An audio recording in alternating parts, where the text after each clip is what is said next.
Assalamualaikum warahmatullahi wabarakatuh. Selamat datang teman-teman CPNS. Hari ini saya akan berbagi untuk mengupas tuntas apa saja sih materi di dalam Latsar CPNS. Yaitu pelatihan yang harus teman-teman lakukan untuk mendapatkan STTPL seperti yang sudah saya jelaskan di video sebelumnya. Fungsinya adalah untuk agar bisa menjadi persyaratan pemberkasan PNS. Jadi saya langsung saja untuk yang materi. Yang pertama adalah agenda sikap perilaku bela negara. Yang kedua agenda nilai-nilai dasar PNS.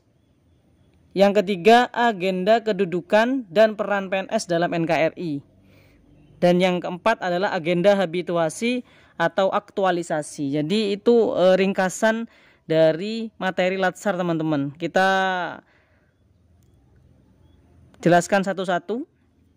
Ya, jadi ini merupakan ringkasan mata pelatihan, yaitu salah satunya kurikulum pembentukan karakter PNS. Ya, yang pertama, sebelum melaksanakan materi-materi yang lain, biasanya akan ada overview kebijakan penyelenggaraan pelatihan. Di sini teman-teman CPNS akan dibekali tentang pemahaman esensi program pelatihan dasar CPNS melalui penguasaan terhadap filosofi, kebijakan penyelenggaraan, tujuan, sasaran, kompetensi, kurikulum, evaluasi, dan lain-lain teman-teman yang berkaitan dengan kegiatan diklat CPNS itu sendiri. Jadi di sini isinya adalah pembekalan terhadap materi-materi yang akan dipelajari oleh teman-teman CPNS. Kita lanjut yang kedua. Nanti juga akan ada mata pelatihan ya yang dinamakan dinamika kelompok. Jadi seluruh mata pelatihan ini nanti akan ada gurunya. Dalam bahasa diklat itu namanya adalah Widyaiswara. Jadi ada dosennya ya. Di salah satunya di yang kedua di sini ada yang namanya dinamika kelompok. Apa itu? Memfasilitasi peserta membangun kelompok pembelajaran yang dinamis dalam proses pembelajaran melalui penguasaan penugasan terhadap pengenalan diri, pemahaman kepada orang lain, dan juga komitmen belajar kelompok. Jadi intinya nanti di sini adalah bagaimana sih cara bekerja sama dengan kelompok, karena biasanya materi-materi yang disampaikan di dalam diklat itu biasanya berkelompok cenderungnya.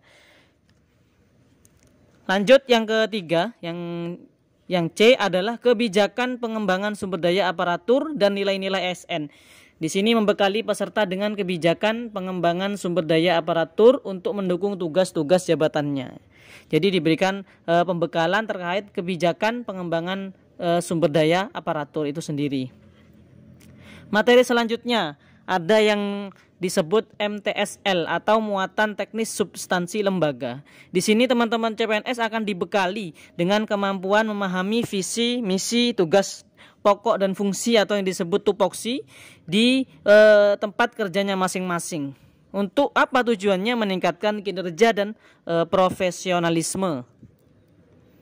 Selanjutnya materi yang akan dipelajari adalah wawasan kebangsaan dan nilai-nilai bela negara, analisis isu kontemporer dan kesiapsiagaan bela negara. Jadi di sini nanti teman-teman akan dibekali dengan kemampuan memahami wawasan kebangsaan melalui pemaknaan terhadap nilai-nilai bela negara agar mampu menunjukkan sikap dan perilaku kesiapsiagaan bela negara. Jadi di sini juga akan belajar PBB atau baris berbaris ya teman-teman.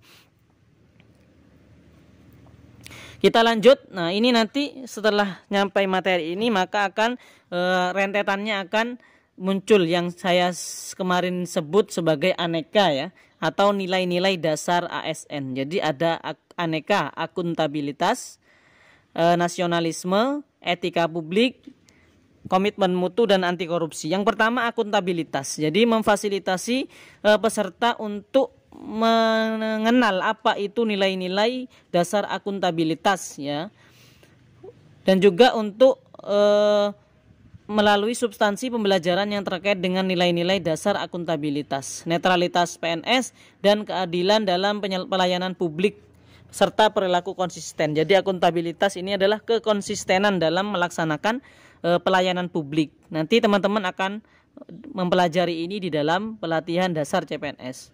Yang kedua, nasionalisme, memfasilitasi pembentukan nilai-nilai Pancasila dalam menumbuhkan nasionalisme ASN. Jadi biasanya nasionalisme ini banyak membahas tentang nilai-nilai Pancasila dalam kehidupan sehari-hari. Maka teman-teman dalam materi ini insya Allah sudah sedikit memahami. Yang ketiga, etika publik. Etika publik itu suatu mata pelatihan yang memfasilitasi pembentukan nilai-nilai dasar etika publik melalui pembelajaran kode etik dan penerapannya. Jadi mempelajari bagaimana cara untuk melayani, karena kita ASN itu adalah sebagai pelayan publik, sebagai pemersatu bangsa.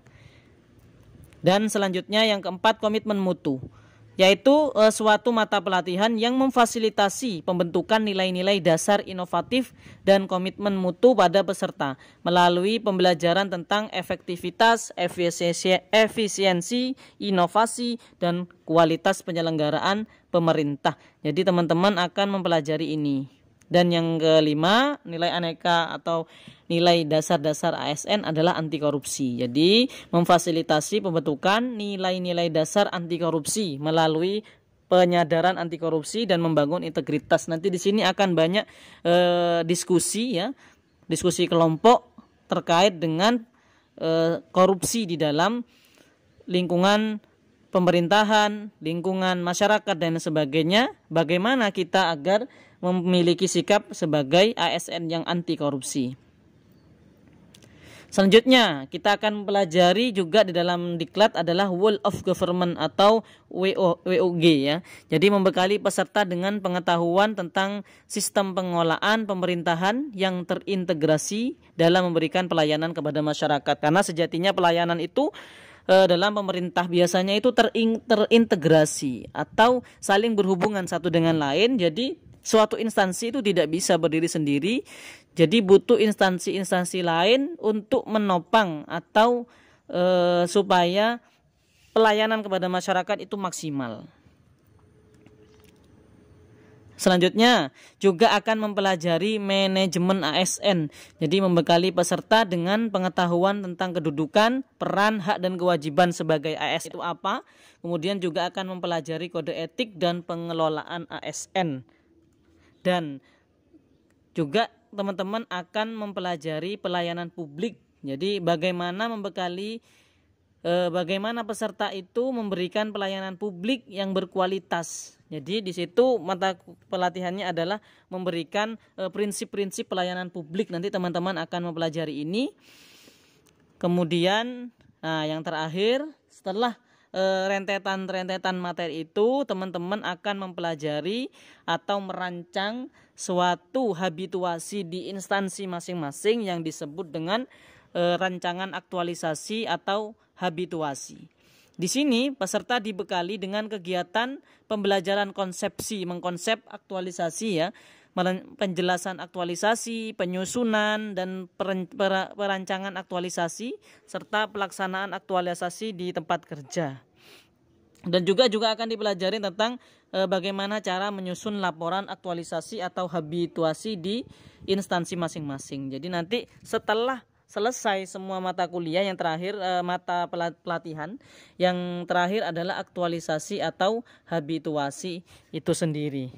Nah, aktualisasi dan habituasi ini nanti akan saya bahas di video berikutnya ya, terutama bagi guru, karena kebetulan saya adalah PNS guru. Jadi nanti akan saya bahas tuntas di situ seperti apa contohnya aktualisasi atau habituasi guru di instansi sekolahan. Jadi teman-teman jangan sampai lupa subscribe agar tidak ketinggalan informasi maupun pengalaman dari saya. Mungkin itu saja. Terima kasih. Kurang lebihnya mohon maaf. Assalamualaikum warahmatullahi wabarakatuh.